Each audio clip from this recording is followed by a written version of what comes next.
GameStop.in. Топовые игры по низким ценам. Как это сейчас принято, многие AAA игры выпускают в раннем доступе, а точнее даже в альфа-версии, правда почему-то за full прайс. А потому, если хотите сыграть в нормально работающую игру, приходится или ждать дополнительный годик, или страдать на релизе. Так было с Киберпанком, и так случилось с Battlefield 2042, которая, если верить инсайдерам, на релизе оказалась чуть ли не одной из самых продаваемых игр студии, но буквально через месяц растеряла больше половины всех игроков. Среди таковых оказался и я, отправившись в Battlefield 5 делать для вас новый обзор, который, кстати, уже лежит на канале, где я рассказывал, что пятая батла ровно так же на релизе не могла похвастать нормальным балансом и большим количеством контента, но со временем дорабатывалась, и хотя так и не получила полное контентное дополнение, но сообщество начало воспринимать ее как вполне себе неплохую часть. И судя по всему, Battlefield 2042 ожидает, если не такая же судьба, то как минимум похожая. Ведь за прошедшее время разработчики выпустили немало обновлений, ребалансов, доработок, даже вернули систему классов. А вот насколько игру пофиксили и стоит ли в нее возвращаться, или впервые начинать играть, если вы испугались релизных обзоров, сейчас и узнаем. Приятного просмотра! Но сперва игру как-то нужно купить, учитывая, что в Steam она на территории РФ недоступна. А даже если бы и можно было купить, цена у нее прям в Steam какая-то неадекватная. Конечно, есть вариант купить ключ активации на разных торговых площадках, где можно найти цену подешевле, но зато появляется риск заплатить деньги и не получить игру. Поэтому я всегда покупаю игры на сайте GameStop, где стопроцентная гарантия получения ключа. Плюс работает он по принципу увеличения вероятности выпадения выбранной игры. То есть не факт, что она выпадет именно с первого раза, но тут главное не сдаваться. К тому же за счет этого и цены здесь в разы ниже. А потому нахожу нужную мне игру, как можно видеть, цена действительно ниже тех, что мы видели раньше, жму купить, оплачиваю, и мне с первого раза выпала Battlefield, правда Bad Company 2. То есть то, о чем я и говорил, игры выпадают разные, но при этом не менее интересные. Так что куплю еще раз. Оплачиваю. И со второго раза выпала Call of Duty 4 Modern Warfare, еще один шутер, притом по цене дороже, чем я за него заплатил, и учитывая, что я уже сэкономил, куплю еще раз. Оплачиваю. И с третьей покупки мне уже выпал Battlefield 2042, ключ от которого можно забрать в личном кабинете. Так что здесь все зависит от вашей удачи, но за счет низких цен вы всегда будете в плюсе, а потому ссылочку для вашего удобства оставлю в описании. А вот как активировать ключи в Steam, отдельное видео есть на канале. Так что ставлю игру на установку, пойду заварю себе какао и будем приступать к обзору. Вообще, Battlefield уникальная серия игр, в то время как другие шутеры предлагают или пехотные сражения, или с техникой, но в формате некого реализма, что влияет на динамику, то вот батла всегда славилась своей фановостью и невероятным темпом сражений, где на одной карте сражаются как пехотинцы, так и различная техника, от гусеничной и до воздушной. Притом игралось все это нормально, без особого дисбаланса, по крайней мере не мешало получать удовольствие от игры. Казалось бы, так делайте себе дальше в этом направлении, коли нет конкурентов.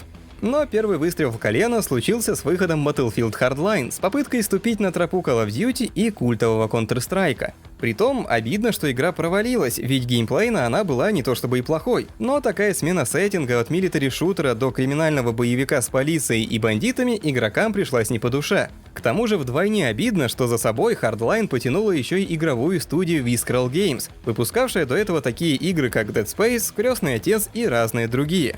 А провалы на этом не закончились и продолжились с выходом Battlefield 5, которая на старте ровно так же, как и 2042, не могла похвастать большой любовью комьюнити из-за малого контента, криво работающей королевской битвы и непринятых новых механик вместе с заигрыванием с повесточкой, что заставило DICE резко сменить курс разработки на новую часть, оставив лишь небольшую команду допиливать уже вышедшую игру. И это важно, так как к этому мы еще вернемся. Стоит заметить, свое дело эта команда сделала хорошо, хотя игра и не получила всего обещанного на старте контента, но сейчас играется пятая батла приятно. Настолько, что онлайн в ней даже сейчас больше, чем в новой 2042. Ведь DICE, похоже, даже не учится на своих ошибках и в новой части наступила на те же грабли, что и в прошлой. Однако, дабы понять, что конкретно не так, и насколько успешно или безуспешно у разработчиков получается фиксить то, что не нравится игрокам, предлагаю сначала посмотреть, в каком состоянии игра изначально выходила.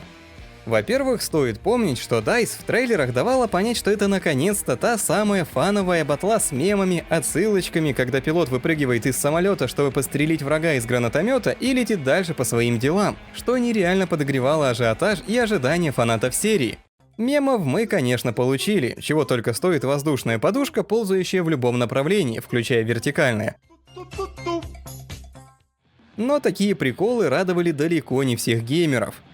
Ну а во-вторых, игра вернулась в современность, а точнее даже немного в будущее с противостоянием России и Америки, ну или НАТО, не суть важно. Ведь в этой части отказались от какой-либо компании, обрисовав лишь стороны конфликта, давая сразу доступ к мультиплееру, что вполне логично, учитывая корни серии.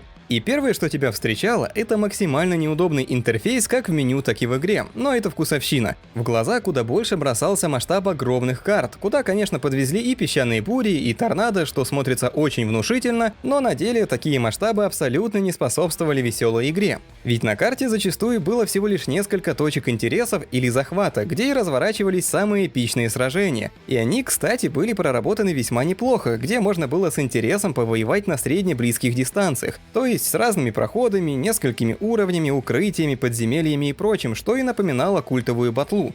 Но стоило тебе только зареспаться где-то на удаленной местности после смерти, как все веселье исчезало. И такое происходило повсеместно, ведь от точки к точке расстояния тоже не маленькие. Конечно, разработчики нам добавили планшет с вызовом техники, но ее сначала дождаться нужно, да и пока доедешь опять-таки до точки сражения пехоты, растеряешь все оставшееся ощущение драйва. Плюс по пути есть немалый риск, что тебя просто уничтожит какой-то кемпер, гранатометчик или просто другой везунчик, заспавнившийся далеко от точки активности, и все начинай сначала. Что происходило как в стандартном режиме штурма, так и в режиме захвата. Только в первом еще хуже, так как приходилось бежать толпой по абсолютно ровной карте, где даже негде спрятаться, и противники просто расстреливали бегущую толпу. А про то, как на такой местности доминировала авиация, я думаю, и говорить не стоит. С последним, правда, были призваны бороться новые специалисты, как этакая современная замена классам из привычной всем серии, у которых были ракеты с наведением, гранатометы, С4 для подрыва техники и разное подобное, но даже это нововведение игроки восприняли крайне негативно. То есть понятно, зачем их добавили, чтобы продать побольше скинчиков на каждого оперативника, что уже успешно реализовано в Apex, хотя она и условно бесплатная, да и во многих других играх, вот только Battlefield всегда стояла особняком. В том числе и за счет классового геймплея, когда игрок поддержки может подкинуть припасы, медик подхилять и так далее, то есть все игроки чувствовали некое единство на поле боя. Здесь же всего этого просто не было, так как каждый специалист хотя и уникален, но по сути самодостаточен, а потому игроки в основном настраивали персонажа под себя и шли играть, не обращая внимания на остальных.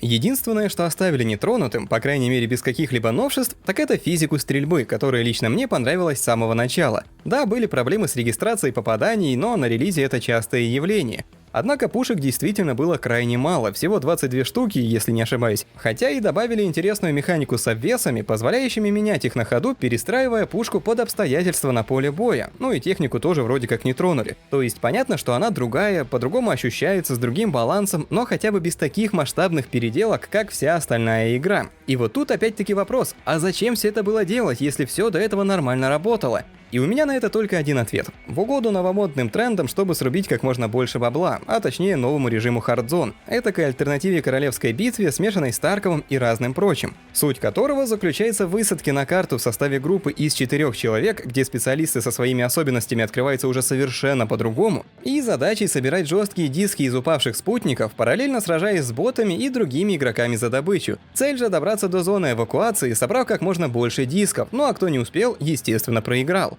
То есть это даже звучит странно в формате Battlefield, не говоря уже о том, как это игралось с начальными багами, вылетами, а если такое произошло, то уже все, извини, все, что ты насобирал, не вернуть. И в целом бесполезностью всей игры, где цель это просто повышать уровень. Так что неудивительно, что режим не прожил и 1 года, то есть технически сейчас в него можно сыграть, но катку подбирать будет очень долго, так как никто в нее не играет. А жаль, идея-то в целом была неплохая. Да, странная в формате батлы, но играть было интересно. И сделай DICE этот режим бесплатным, он бы сейчас наверняка был жив и привлекал тысячи игроков. Вот и получается, что на релизе единственным нормально работающим режимом оказался Portal, просто потому что это некий редизайн или ремейк старых игр внутри новой. Сюда запихнули старенькую, но культовую Battlefield 1942, Bad Company 2 и Battlefield 3, то есть одни из самых полюбившихся частей франшизы, только с новой графикой. Но при этом старым оружием, аутентичным сеттингом и правилами, которые работали в этих играх. Точнее, правила можно было настраивать индивидуально для каждого сервера, можно хоть на арбалетах с гранатометами было играть, что и вызывало интерес среди игроков. То есть очередные попытки DICE привнести что-то новое в серию обернулись полным провалом. Настолько, что люди даже создали петицию по возврату средств, которая на данный момент уже набрала более 200 тысяч подписей. Более того, видимо, не научившись на опыте 5-й Battlefield, после провала они свернули основную команду на другой проект, скорее всего на новую часть батлы, стоит надеяться уже более классическую, и оставили порядка десятка человек дорабатывать 2042, пообещав выход 4 или 5 сезонов. И скорее всего на этом контентная поддержка игры прекратится. А вот что эта небольшая группа людей смогла таки сделать, это уже интересно. Во-первых, как бы в DICE не пререкались с игроками на старте, по итогу было решено вернуть взад систему классов. Конечно, оперативников никуда не дели, их просто как бы запихнули в определенные классы, но это вернуло то самое разнообразие, когда у каждого класса свои уникальные способности и обилки, а потому и играются они по-разному. Хочешь лучше играть против техники, берешь инженера, хочешь против пехоты, берешь медика, а хочешь быть имбой, принося пользу для команды, берешь инженера с бесконечным маяком возрождения. Вернее, он-то, конечно, тоже конечный, но там свои условности, и то пока его не понерфили, так как разработчики решили не заморачиваться и вместо нормального баланса просто фиксят то, что играется хоть чуточку лучше обычного. Но в целом добавление, а вернее даже сказать возвращение классов, вернуло и то ощущение, которое ты ждешь от игры Battlefield, и ведь это только начало.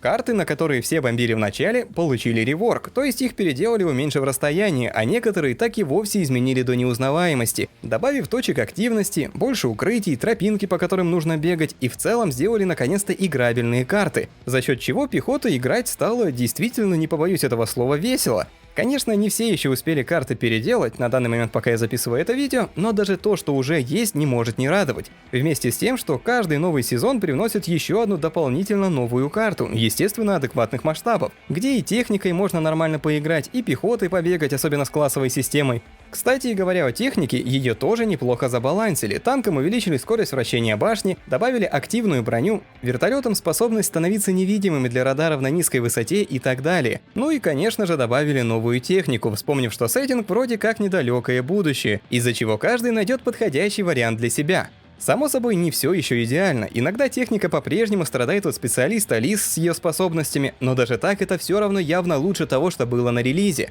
Также оружия стало больше, некоторые пушки вообще портируют прямиком из режима Portal, некоторые добавляют новые, естественно, их тоже балансируют, ну, по крайней мере, пытаются это делать с учетом обвесов, где появились новые прицелы, увеличенные магазины и прочее. Но в целом физика стрельбы мне нравилась и на релизе, а сейчас, когда ее допилили, без багов, с лучшей регистрацией попаданий, это уже стало походить на полноценную игру. В общем, если кратко, 2042 повторяет судьбу Battlefield 5, когда на релизе от нее почти все плевались, но со временем разработчики довели таки ее до ума.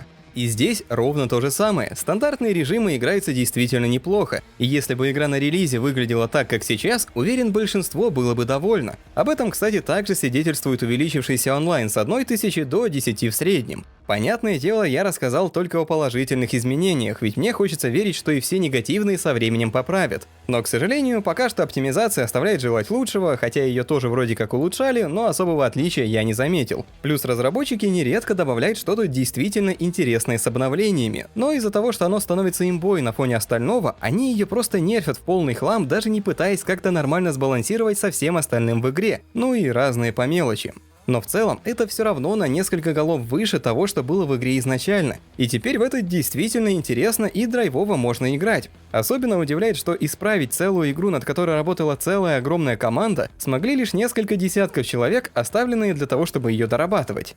Однако в итоге нахваливать за это разработчиков я не собираюсь, ведь они просто сделали из игры то, что она должна была являть собой на релизе, просто потратив на это больше года и при этом не лишившись многих недостатков. Но хотя бы теперь в нее можно играть и получать при этом удовольствие, мне вот реально понравилось, и я даже подумываю после этого обзора вернуться и поиграть. Однако, как мне кажется, на 5-м сезоне ее поддержка и закончится, и дальше будет как с Battlefield 5, то есть игра будет работать, но вот нового контента мы не получим. Так что покупать ее сейчас, тем более за full прайс, я бы точно не стал. Благо, как всегда, есть сайт GameStop, где эту игру можно попытаться получить всего за пару сотен рублей. Напоминаю, если что, ссылочка есть в описании. Ну и пишите свое мнение по поводу игры, ведь на этом сегодня все. Спасибо за просмотр, подписывайтесь на канал, чтобы не пропустить новые обзоры, ставьте лайк этому, ну и до новых встреч, пока!